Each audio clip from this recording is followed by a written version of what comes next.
আলাইকুম সবাইকে। সবার কি অবস্থা? আজকে আমরা গিয়েছিলাম একটা হলুদের প্রোগ্রামে। আর হলুদের প্রোগ্রামটা ছিল আমার হাজব্যান্ডের ফ্রেন্ডের। যদি একটু ক্রাউড থাকি, আমি একটা জায়গায় গিয়ে বসছি, তারপর ভিডিও নিচ্ছিলাম। সবাই অনেক বেশি এনজয় করতেছে। তো এখানে একটা ফ্যামিলি আড্ডা হচ্ছিল, সব আত্মীয় স্বজনরা আসছে, এসে বৈশা দেখতেছে। আর এই সাইডটাতে একটা ফটোজোন করেছে, আর সেটা আমার কাছে অনেক বেশি ভালো লাগছে। আর আমিও চলে গেলাম ফটোশুট করতে। আমি আর আমার ভাগ্নি মিলে ফটোশুট করতেছিলাম। এরপর বাচ্চা পার্টিরা চলে এলো, ওরা বলতেছে যে আমরাও ছবি তুলবো। তারপর আপনাদের ভাইয়ার সাথে কিছু পিক তুললাম আর কিছু ভিডিও নিলাম। এরপর চলে এলাম খাওয়া দাওয়ার পর্বে। আর হলুদে যত তাড়াতাড়ি খাওয়া যায় ততই ভালো। তো আমার ভাগ্নিকে খাইয়ে দিচ্ছি আর আমিও খেয়ে নিচ্ছি। তো আপনারা একটু সিনেমেটিক ভিডিও দেখে আসেন।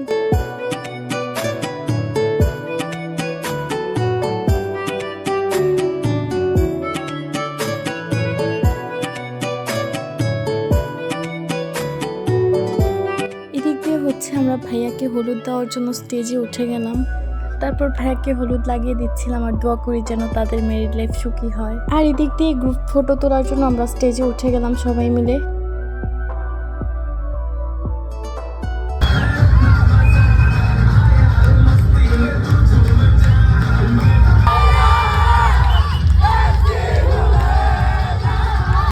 তো আজকের ভিডিও এই পর্যন্তই ছিল। দেখা হবে নেক্সট ডে। সবাই ভালো থাকবা, সুস্থ থাকবা। আল্লাহ হাফেজ।